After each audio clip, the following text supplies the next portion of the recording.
Kalau dikatakan kenapa orang yang melarang tahlilan disebut Wahabi? Wahabi ini istilah yang dipakai oleh orang-orang Syiah. Orang-orang Syiah ini yang mengkafirkan sahabat, yang mengatakan Quran kurang, ya kan gitu. Mereka ini karena selalu ya orang-orang Sunni ini mengingatkan ini Syiah nih, ini Syiah nih. Nah, kalau dipakai istilah Sunni, berarti kan orang yang ikutin sunnah.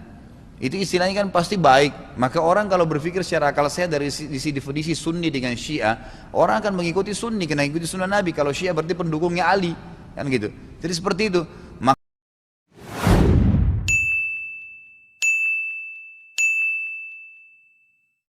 Apa hukumnya mendatangi majelis-majelis bid'ah dan mendengarkannya? Alasannya karena kita ambil yang baiknya saja. Kenapa orang yang melarang tahlilan dibilang Wahabi? Jadi saudaraku, bohong orang kalau melihat sebuah cuplikan film porno misalnya, dilihat sama dia. Oh enggak, saya enggak terpengaruh. Bohong itu. Gimana caranya enggak terpengaruh? Bagaimana bisa? Kita lewat di sebuah restoran, ada bau masakannya. Kita kan kecium, gitu kan? Makanya apa kata Nabi SAW, perumpamaan majlis yang baik, memang majlis yang penuh dengan ilmu, dengan iman, kisah-kisah yang benar, ayat Al-Quran, sunnah Nabi SAW. Kata Nabi SAW, perumpamannya seperti penjual minyak wangi, yang kalau kamu lewat saja, kamu pasti kecium baunya. Kalau kau mampir, kau akan bisa mendapatkan minyak wanginya, baik gratis ataupun dikasih, ataupun beli.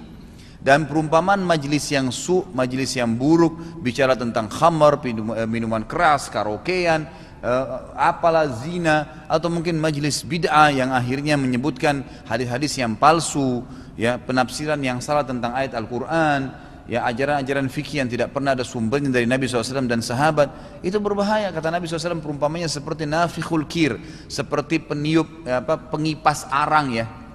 Jadi kalau orang lagi mau bakar sate, arangnya dikipas-kipas, seperti kalau kita lewat di dekatnya, minimal kecium bau busuknya, minimal.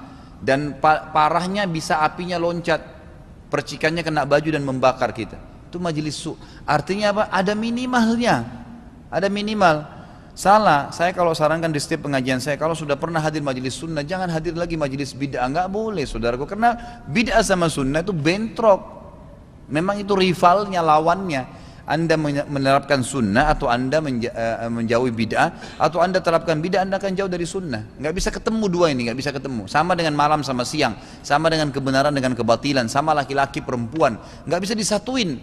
Nggak ada garis tengah. Laki-laki perempuan mau lintas itu jadi banci, nggak bisa. Sama halnya itu nggak bisa disatuin. Jangan. Jadi itu akan berpengaruh mau tidak mau. Saya temukan ada pernah jemaah saya. Dia hadir majelis saya, dia semangat sekali dengar hadir. Tapi sisi lain hadir lagi di tarekat sana, hadir lagi di majelis ini. Akhirnya dia bingung sendiri, gitu kan? Karena saya nanti bilang, oh nggak apa-apa, itu kan pendapat. Oh nggak apa-apa, ini kan pendapat. Jadi tidak ada dalil, tapi terus pendapat dan pendapat. Akhirnya dia jadi bingung, jadi susah buat dia. Jadi saran saya jangan. Kalau memang Anda mau ambil baiknya, kenapa nggak ambil baiknya majelis sunnah aja semua? Paket semuanya dari awal sampai akhir semuanya baik. Untuk apa cari majelis bid'ah kemudian ambil sebagian baik? Dia kalau kita bisa milah, kalau enggak kan susah. Kalau dikatakan kenapa orang yang melarang tahlilan disebut Wahabi? Wahabi ini istilah yang dipakai oleh orang-orang Syiah. Orang-orang Syiah ini yang mengkafirkan sahabat, yang mengatakan Quran kurang, ya kan gitu. Mereka ini karena selalu ya orang-orang Sunni ini mengingatkan ini Syiah nih, ini Syiah nih. Nah, kalau dipakai istilah Sunni, berarti kan orang yang ikutin sunnah. Itu istilahnya kan pasti baik. Maka orang kalau berpikir secara akal sehat dari sisi definisi Sunni dengan Syiah, orang akan mengikuti Sunni karena ikuti sunnah Nabi. Kalau Syiah berarti pendukungnya Ali, kan gitu. Jadi seperti itu. Maka mereka mengeluarkan sebuah istilah lain bagi orang Sunni yang ikuti sunnah benar, Wahabi, supaya orang-orang awam ini pada ya takut, oh, ini Wahabi apa nih, gitu kan. Diangkatlah kasus-kasus masalah tahlilan tidak boleh. Tahlil, saudaraku, adalah zikir kepada Allah. La ilaha illallah, tahlil. Boleh, siapa yang bilang nggak boleh baca tahlil? Tapi kalau Anda ingin mempertemukan antara dua buah ibadah, misal ziarah kubur dengan baca Quran, kan baca Quran ibadah, ziarah kubur ibadah. Tapi kalau kita mau pertemukan dua ibadah ini, butuh penyambung, tali penyambung dalil. Tanya, Nabi pernah baca Quran nggak di kuburan? Ini penting.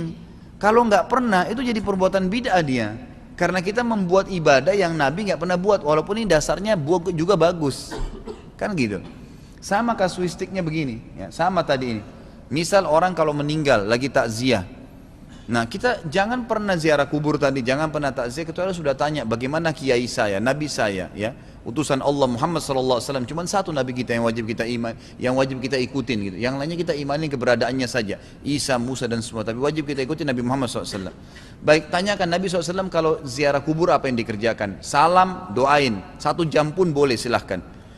Kalau ini takziah apa yang Nabi kerjakan? Nabi itu bertakziah saudaraku. Yang paling pertama beliau kerjakan adalah hadis Bukhari. Waktu Ja'far bin Abi Thalib meninggal dunia. Ini sering kali saya ingatkan di pengajian saya. Ja'far bin Abi Thalib meninggal dunia, mati di perang Mu'tah, ya, mati syahid di sana. Kata beliau kepada penduduk Madinah, "Isna'u li ali Ja'far fa innam asabu ma lam yusibkum." Buatlah makanan buat ahli Ja'far, keluarganya Ja'far, ya, karena mereka tertimpa apa yang tidak menimpa kalian.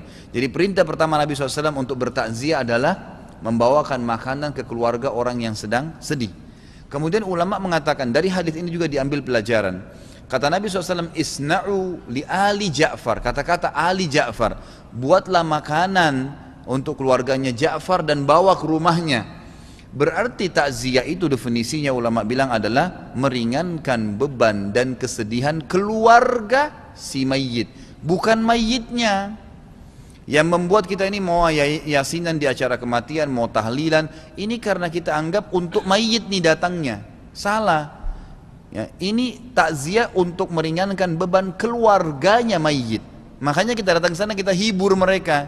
Kalau si mayitnya dari semenjak dia meninggal sampai kapanpun didoain terus, nggak usah tunggu pada saat itu, gitu kan? Ini enggak hanya kita paksain buat acara-acara, akhirnya mendorong juga yang punya rumah akhirnya masak makanan, beli makanan, melanggar sunnah Nabi semua. Nabi SAW suruh antarin makanan. Kemudian tadi takziah itu juga untuk keluarganya si mayit. Kemudian Nabi SAW sendiri perhatikan takziah dalam hadis Bukhari tidak lebih dari 3 hari. Dan beliau mengatakan, "A'zamallahu ajrakum." Semoga Allah mengagungkan pahala kalian. "Inna lillahi ma'ata wa lillahi ma'akhad wa kullu syai'in indahu bimiqdar." Sebenarnya milik Allah yang dia ambil, milik Allah yang dia beri, dan semua berputar sesuai dengan ya takdirnya Allah. Lalu kita sabarin, sabar lagi nih, itu selesai, terus pulang. Nabi SAW kalau bertakziah kadang-kadang sehari bisa 2-3 kali datang untuk menyabarkan keluarga orang yang sedang sedih. Kalau si mayit setiap saat kita bisa doakan, nggak harus tunggu datang ke rumah keluarganya atau ke rumah dia. Nah, ini mesti difahamin. Kalau anda ingin mengikuti ajaran agama yang benar maka harus begitu, kan gitu. Nah sekarang orang-orang Syiah ini banyak membangun ibadah-ibadah bid'ah. Di antaranya kalau mati mereka membaca-baca, ya, ada sampai kalau kematian Hasan Hussein mereka mukul-mukul dirinya, dan beragam macam pelanggaran syariat mereka lakukan. Mereka mengkultuskan kuburan, masang lampu, pakai marmor, pakai ini, kemudian baca-baca doa di kuburannya, beragam macam zikirnya. Nah, ini semua dikerjain.